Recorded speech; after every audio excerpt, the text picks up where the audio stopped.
Lesson 11.9 is on the volume of prisms. I can find the volume of a prism. Specifically, the prisms we're looking at today are rectangular and triangular prisms. That would also include a cube. Alright, let's warm up. Pause the video and try these problems. For the first one, you're using the area equals base times height formula since it is a parallelogram, and you should get 52 feet squared. Remember, this is the height, not this. We don't use slanty lines to find height.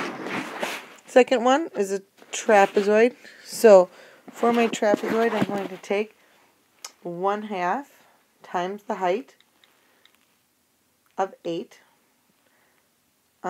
times base 1 and base 2 put together. So base 1 is 7 plus base 2 is 15.6, or vice versa. And I get 76.4 feet squared. Next one's a triangle, so I'm going to use the formula 1/2 the base times the height. I can do that in my head, so that's 2 times the height is 6 inches squared. Remember, these next two are composite figures, so I'm going to draw a line. I could have made this into the opposite rectangle too if I drew a horizontal line. This one I get an area of 84. This one I get an area of 28. I add my two areas together for a total of 112 meters squared. The next one I changed into a triangle and a square at the bottom there.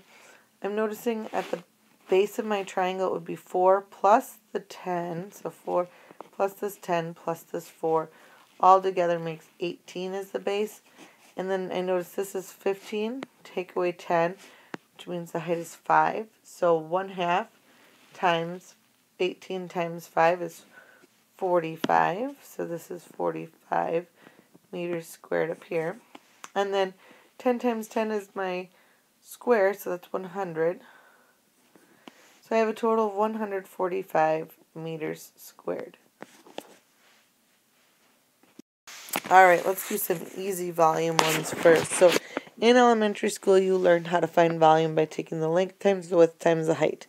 It's a little different now that we have other shapes besides just squares and rectangles. So we could just take base, or the length times the width times the height on this one, and we get 27. If we did this one, the length times the width times the height, let's see, 1, 2, 3, 4, 5, 6, we get 12. But here is our actual formula. And notice we have a big B, which is a little bit different than the little b. The big B stands for the area of the base. So since it's three-dimensional, we can find the area of the base that it sits on. The base is what you name it by. So if I say a triangular prism, my base is going to be my triangle, even if it's not the bottom of the shape. Okay? So if we look at this, we're talking about the area of the base being the rectangle at the bottom. Find the area of that. So I'm multiplying those two things together and then multiply by the height. It's the exact same formula that you used in the past for rectangles, rectangular prisms and for cubes. What's different is we're going to get into some triangular prisms, and that's when you need to think more of area of the base times the height.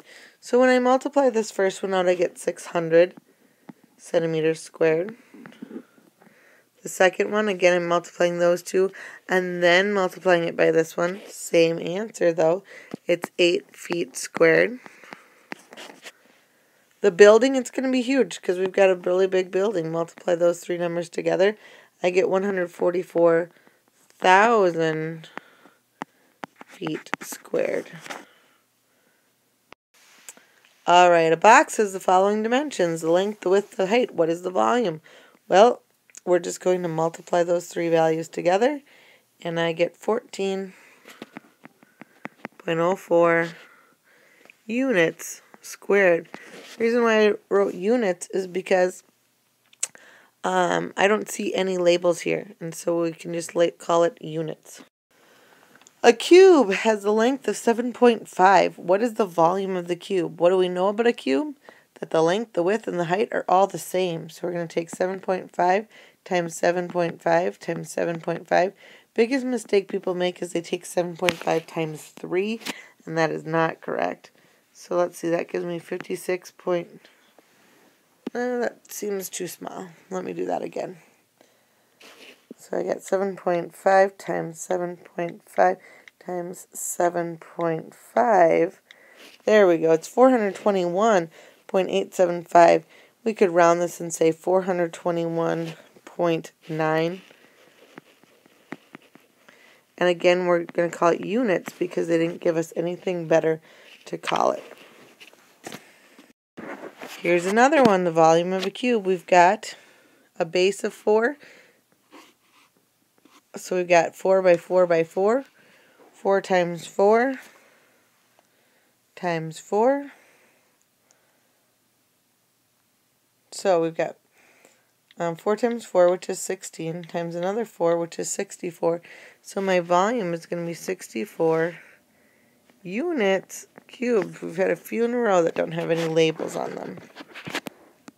Alright, for this next one, I'm going to work backwards. So see how it says this box has a volume of 48 inches. What is the height of the box? So I know that I'm going to take my volume, which is length times width times height when I'm talking about just a rectangular prism.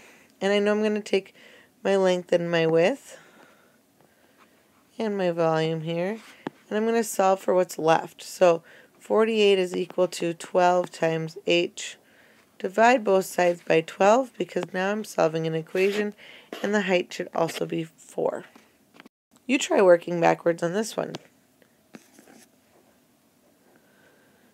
So, your tank is 7,200 inches squared, or cubed, sorry, for its volume. I think I've been saying squared this whole time. Volume should be cubed because we're talking about little cubes.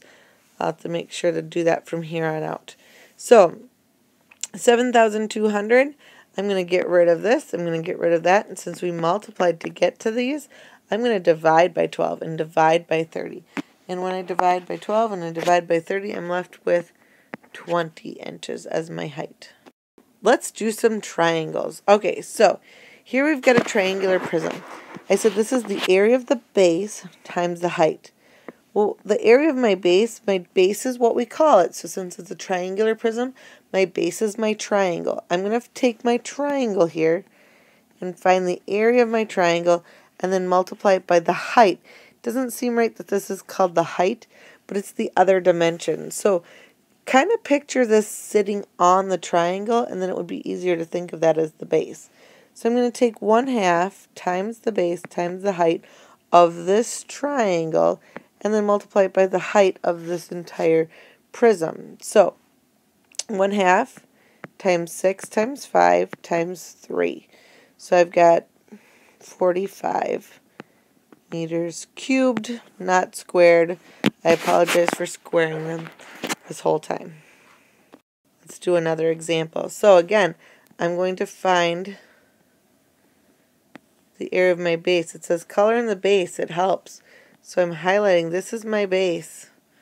This is going to be the dimension of the height then. So I have 1/2 times 7 times 3 times 10. When I multiply that out, I get 105 centimeters squared. Pause the video and try these two problems. Okay, so again, here is my base. So I'm going to take 1/2 times 3 times 7, or 7 times 3, times my other dimension, which is 6. When I multiply those all together, I get 63 yards cubed. And the last one again is a triangular prism. A lot of times you don't see triangular prisms sitting on their triangles. So we have to color in our base. We say, okay, that's 1/2 times 3.4 times 5 times my other dimension, which is 8.6. When I multiply those all together, I get 73.1 centimeters cubed. All right, best of luck.